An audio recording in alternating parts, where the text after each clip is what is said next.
Hi, this is Sweet June. How's everybody doing today? And hoping everybody is having a blessed Wednesday. I want to talk about the power of our words. That our words have a lot of power. Um, I found out that check out my video where I'm talking about the situation with Gayle King when she did the interview with Leslie, um, the Kobe's friend, the basketball player, and Snoop Dogg is under some fire right now because I'm redoing this video because I did this video before and my computer was acting up and it was a 30-minute video and it clipped it down to 23 minutes. So like it was some parts in the video that was actually missing. So now I have to redo the video. So bear with me. I have to regather my thoughts of what I said before. So bear with me. Anyway, Snoop Dogg is under fire right now because of his comment that he made expressing his opinion about what Gayle King did about Gayle King's interview. And he made kind of a threatening statement towards the end of his statement. And actually, Bootsy did too. Bootsy said kind of a threatening statement too, but they're not saying nothing about him. But Snoop Dogg is under a fire, for what he said. And I didn't think he was gonna do nothing to Gail. I mean, that's how he be talking. I didn't get the feeling that he was gonna be doing anything to her. And he said that he came back and he said, no, I don't mean any harm to come to Gail. That's not what I meant. I was just trying to let her know that was wrong what she did. Um, but however, as I've stated in my other video, I don't condone violence. It's not okay for people to make threats. If you're upset about what somebody did or said, it doesn't matter. It's not okay to make threats to people. Um, People have to feel safe. People have to feel safe in their own home. People have to feel that security. People have to feel safe out here. And it's not okay for her to not feel safe. Not okay for her to be frightened and not feel safe because people are threatening her. That is not okay. I don't condone violence. Violence is never the answer. Um, I don't think Kobe would have wanted that. I don't think he would have wanted anybody to get hurt or nothing like that. So it's just not okay. So um, he had to came back. He came back and kind of retracted with it. Well, he said he was just passionate about what she said, and he wasn't okay with it, and that was just what he was trying to express. He wasn't trying to threaten or whatever, but that's the way it came across. Um, but my point that I'm going to be making is that words our words hold a lot of power. It's so much power in words. And it's like, um, being a content creator, uh, a lot of the people that do like the family channels, the black females that do family channels on here, um, it just seems like they're under more scrutiny. It's like I've watched the white female family channels and they don't get half as much criticism and stuff as the black female content creators that have family channels. And the black female that has the family channels, they get a lot of flack. They get a lot of flack here on YouTube, and and they say YouTube is a job. It's a job, but it's actually a business. It's more a business than it is a job because a job is where you go and you literally punch a time clock and you working for somebody else and you helping make somebody else successful and somebody else rich. I like to say, I'm providing a service for you and you are paying me to provide that service. I like to say it in those terms, but in the reality is when it comes down to it is you are an employee and you got to punch a time clock. That's a little bit of a different situation. But YouTube, it's a job, but it's more of a business than it is a job because you are posting content on here and you're putting videos, and the advertisers are basically paying you to put ads on your videos via Google, YouTube, you know. So they're paying you to post ads on your videos, and that's how you people make money. So in a sense, it is a business, and that's their livelihood, and that's how they make money on here. And so people come on here and they say, um, just they scrutinize everything they do. They talk about their sometimes they talk about their kids. Sometimes they talk about their body shame them. Just everything. They're scrutinizing everything that they do. And like I said, the black mothers, the black family bloggers, they seem like they get way more criticism than the white female family channels. And um, I just think that there's an attack on black motherhood, period. I mean, regardless of whether a black woman is married or whatever, I just think that there's an attack on black motherhood, period. Particularly if a black woman has multiple children, it just seems like there's an attack on black motherhood. Of course, we get scrutinized and um, stereotyped and everything else, regardless of what we do. Doesn't seem to matter as a black woman, what we do, we're going to get criticized regardless. And it's just that, the black females that have family channels on here, they get a lot of, it is, in a sense, it's a business. That's how they earn their money. It enables them to be able to stay home with their children. And it's really bad, they get people that are just trash talking them and saying all kinds of negative things about them and scrutinizing everything that they do. And then, it really, it cuts like a knife, If people say, well, it's YouTube, you're on YouTube, you got to have a thick skin and, all that. Yes, that's true. You do have to have a thick skin to be on YouTube. YouTube is not for the faint of heart. That's true. But at the same time, at the end of the day, we're all human. We're all human at the end of the day. It's like sometimes people, as positive as I try to keep my channel, every now and then I'll get somebody in my comment section that'll call me ugly or whatever. And most of the times, those comments are coming from black men.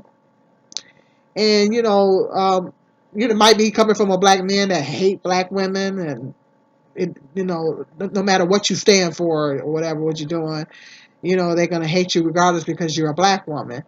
And so, those particular comments don't necessarily bother me because I know that I'm not ugly. I know I'm beautiful, and not just beautiful on the outside. I know I'm beautiful on the inside.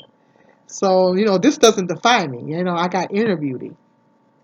You know, but and the bigger you get as a YouTuber, the bigger you get, the worse it gets. Like the more subscribers you get, and like some of the bigger YouTubers, they really get a lot of scrutiny and everything, and it's really unfortunate because at the end of the day, we're all human, and there's times where the black single mother of YouTubers, they have the family channel. Sometimes they break, and people say, well, you know how it is and everything.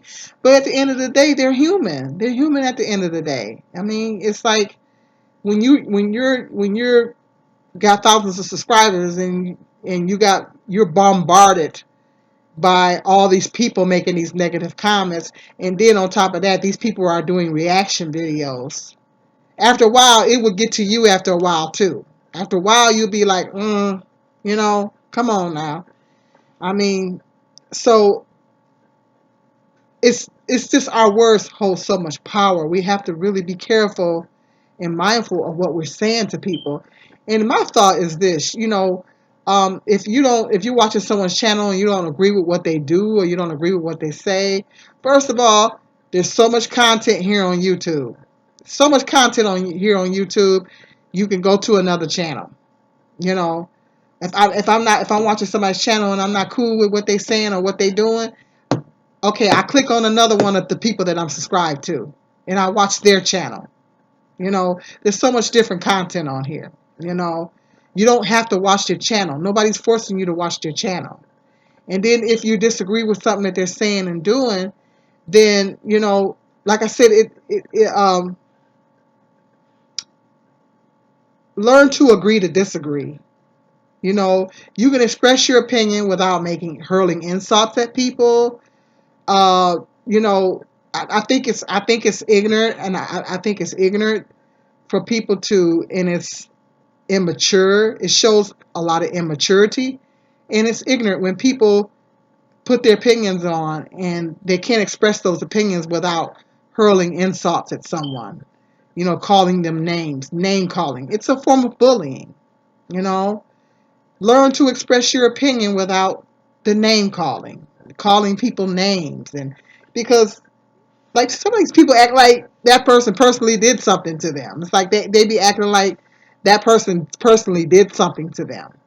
You know, the way they hurl insults. And so it's just not okay. You know, it's not okay because at the end of the day, everybody has feelings. Everybody has feelings. And so um, our words just have so much power. I know that there was things that people have said to me on jobs that, you know, I don't like it when people insinuate that I'm not doing my job. I have a problem with people insinuating that I don't do my job or trying to say that I'm not doing my job. I have a serious issue with that because I work very hard. You know, I work very hard and I take pride in doing a good job. So I have a problem with people people try to say that I'm not doing my job. And you know, everybody know that, you know, being black on the job, everybody know that. I mean, that's a whole nother video. But when you're black on the job, you know, it's like no matter how hard you work, you know, they still think you're not working hard enough. You know, everybody know, y'all know what I'm talking about. If you black and you in the workforce, you know what I'm talking about. No matter how hard you work, it ain't never good enough. I like to call it the slave master mentality. But that's a whole nother video. I won't go into that. That's a whole nother video. But it's like seems like no matter how hard you work, it's never good enough. You know. Uh, so I know I have an issue with that. I take that very personally. You know, when people try to say I'm not doing my job, I'm not working, or I'm not doing this or that, the other, or you know, whatever. I have an issue with that. Am I perfect? No. You know, do I fall short at times? Sure, I do. But at the end of the day, I work very hard and I take pride in doing a good job, you know. So it's like I say, we have to be careful what we say to our coworkers. Because like I said, I've had people say things to me on jobs that I wasn't okay, that I wasn't cool with, and it affected my working relationship with that person. And and so we have to just be careful. We have to be really careful of the words that we have that are coming out of our mouths. And it's just like a situation to where this young lady, this little girl was going to this predominantly white school. Boyce Watkins was talking about it. She was being bullied. This little white boy was bullying her, and he was calling her the N word, and you know, throwing racial slurs at her and everything. And every time she tried to stand up for herself, the school would flip the script and act like, you know, it was they would get on her for trying to stand up for. And everybody know how that is. You know, every time us black women we try to stand up for ourselves, then we get accused of having a bad attitude or being hostile, angry, and all that. You know, that's what black females of all ages across the board. But that's what the school basically did. They flipped the script for when she tried to stand up for herself. They would flip the script and then they would punish her for standing up for herself instead of getting on this little boy for bullying her. And he was calling her names and it was happening on a continual basis. And her mother tried to intervene, but it was too little too late. The little girl committed suicide. And the little boy was telling her to kill herself and was actually giving her instructions on how to kill herself. And she winded up doing just that. And now the school doesn't feel responsible. I don't know how they don't feel responsible. You know, I just wish that the mother, I'm not trying to blame the mother or I say the parents, not trying to blame the parents, but I just wish they were a little bit more proactive in getting in there and because I know when my kids was in school, they were bullied at one time or another. You know, I would always pop up to the school, try to get to the bottom of it, find out what was going on, And that's what parents have to do, because this is happening a lot. I was going to do another video on that topic. This is happening a lot, to where children are being bullied, and of all races, and they're committing suicide. You know, because people they're being bullied, and they're being called horrible names. And I know I was bullied when I was in junior high. I was bullied. So I know what that feels like, and particularly this one little boy. He just wouldn't leave me alone. And it was an everyday thing. He just wouldn't leave me alone, and the teachers wouldn't do anything about it.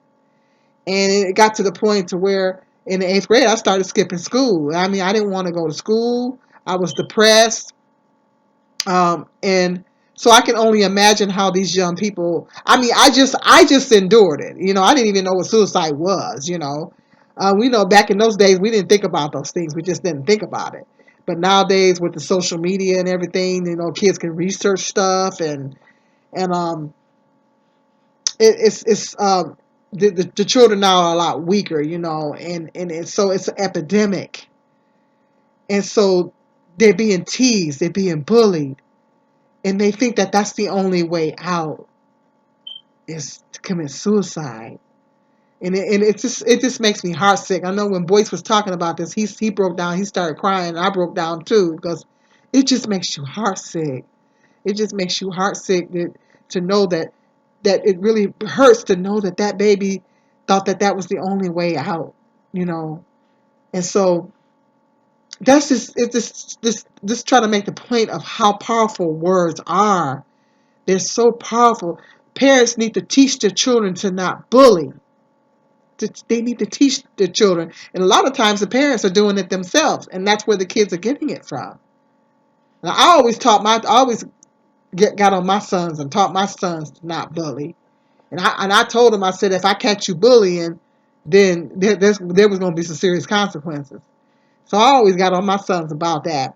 And then it's like situations where people are on drugs. You know, everybody has a story.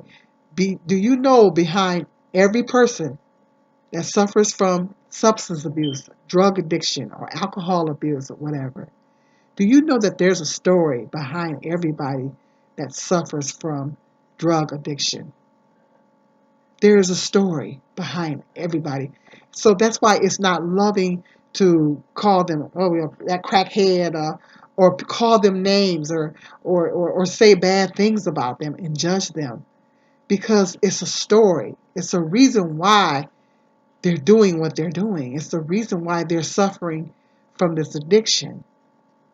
Like I had a friend that, and I'll tell that story another time, but I had a friend that she was on drugs, she was on crack, and she had a very tumultuous childhood. She had a very tragic childhood. She had some tragic things happen in her childhood. She had a very traumatic childhood, and that's what caused her to be on drugs. And when she got off the crack, then that's a lot of times they trade one addiction for the other. She winded up abusing alcohol, and I at some point I start to enable her. I'm not. I'll tell that story another time. That's a whole nother story, a whole nother video. I'll tell that story another time. But it was because of her uh, traumatic childhood. She had a very. I won't go into details, but she had a very traumatic childhood, and that's why she was struggling with drug abuse and alcohol abuse. And so there's a story behind everyone that suffers from alcohol abuse, like suffers from alcoholism or drug abuse. There is a story behind everybody that suffers with these things, that struggles with these things. So it's not loving for us to judge them, talk about them, badmouth, say bad things about them. For every homeless person, and stay tuned, I'm going to do a homeless myth video. For every homeless person that's out there that's homeless, there is a story as to why they're out there. And people are judgmental. People call them lazy and say they don't want to work or whatever. No, there is a story behind every homeless person. There is a story behind the reason why everybody is out there. There's a channel, it's called Invisible People. Check out that channel. It's called Invisible People. I'm telling you, this channel is an eye opener. When I get down and depressed and think about my job situation and everything, um, and I don't want to lose perspective on things, I turn to that channel, and it helps me get things back into perspective and realize how blessed I really am. Yes, this guy. He goes around and he interviews. He goes around the country, and he interviews a lot of people in Los Angeles, because that's Los Angeles. New York has the largest homeless populations. But he goes all over and he interviews different people, homeless people, and he finds out what their stories are. And some of the stories that some of these people have is amazing. It will really shock you with some of the stories that some of these people have. Every homeless person has a story. There's a reason why they're out there, and it's not for the reasons why you think they are, that why you would think that they're out there. So stay tuned. I'm gonna do that. I'm gonna do a homelessness video, spelling the myths of homelessness, and single mothers. When a lot of people come down on black, I would say black single mothers in particular. When black single mothers that have multiple children that may have more than one dad, there is a reason behind it. There's a story. That single mother has a story. She may have to rely on Section 8 or food stamps. There is a story. There is a reason why she is in that situation. When I had to rely on those things, there was a reason. I have a story to why I had to rely on those things at various different times in my life. I have a story. So never judge anybody, never badmouth anybody and look down on anyone. Everybody has a story. And we have to watch content creators that come on YouTube and they do these reaction videos. You gotta watch what you're saying. Because honestly, when it comes down to it, I think that God holds us accountable for what we say. He not only holds us accountable for what we do, He holds us accountable for what we say. We are held accountable for what we say. So we gotta be really careful and really mindful of the things that we're saying about people, because we don't know what people are going through. Your co-workers, everybody got a story. Everybody's situation is different. And you don't know what your coworkers are going through. People could be suffering from depression. Do you know that if you say something to someone, if you say something bad to someone, and that person is already suffering from depression, they may never recover from it? Or if they're suffering from depression and you say something bad to them, it could take them into a deeper depression. It could take them into a deeper, darker place. Particularly if it's someone that you're close to, like your family member or a close friend or a associate, or even if it is a coworker, and that person could be suffering from depression, and then you say something to them, you say something bad or negative to them, it could take them into a deeper depression. Like if people commit suicide and say, well, I didn't, she seemed like, or he seemed like he was okay. I didn't know that they were struggling like that. You don't know what took them to that point. You don't know what took them, that made them spiral down to the point to where they felt like the only alternative was to take their life. So that's why the Bible says we are to console the depressed ones. The Bible actually says that we are to console the depressed ones. We're not to judge them or badmouth them or say negative things to them. We are to console them, lovingly console them. Lovingly. Let me add that word in there. We are to lovingly, and that goes for me, and that goes for everybody. Because my son actually attempted suicide. My oldest son attempted suicide, And I thank God he didn't carry it out. I thank God that he didn't do it. I thank God that he didn't succeed. And I told him, I said, know that you are loved. Know that you are needed and you are loved. When you think about doing that again, talk to me. So I tell my son, talk to me when you think about doing that again and get help. And God loves you and we love you and your children love you, and know that you are needed. We need you. So I had to really emphasize that with my son, you know. And so we just have to be. So I have to be mindful of how I'm talking to my sons. Because I happen to think that men are weak. I mean they're not weak, but they're sensitive. They're sensitive, and so I learned a lot about the male psyche through raising sons, and they're very sensitive. So I have to be careful. I have to be mindful of what I say to my sons, and I have to be careful of how I word things and my tone and what I say to them, because I don't know what they're going through at any given moment, mentally and emotionally. I don't know what they're going through. So we just have to be careful. We have to, as parents, we have to be careful how we're talking to our children. We have to be careful if we have a spouse or a mate. We have to be careful how we're talking to our spouse, our mate. And we just need to realize that there are so much power in our words. And you can say something to somebody and they may never recover from it. They may never recover from it. I know people have said things to me years ago, and sometimes I will think about what they said, and it will still kind of hurt me. And it could have been something that was said years ago. So we got to be really careful about what we say to people. We got to be careful. And what we say, words are powerful. We have to think before we speak. And that goes for here on YouTube. You know, we have to think before we speak. And that goes for me and everybody out there. Okay, hit me up in the comments section. If you're looking at me on your computer or on your phone, there should be a little box down there. Go ahead and hit that subscribe button. I noticed that my numbers are going up on my videos, but the people are watching the videos, but they're not subscribing. If you like this video, go ahead and hit that subscribe button and go ahead and share my videos so they can hit the subscribe button.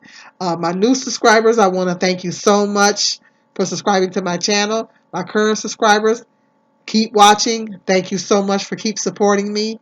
Um, go ahead and like the video and go ahead and share the video and hit that subscribe.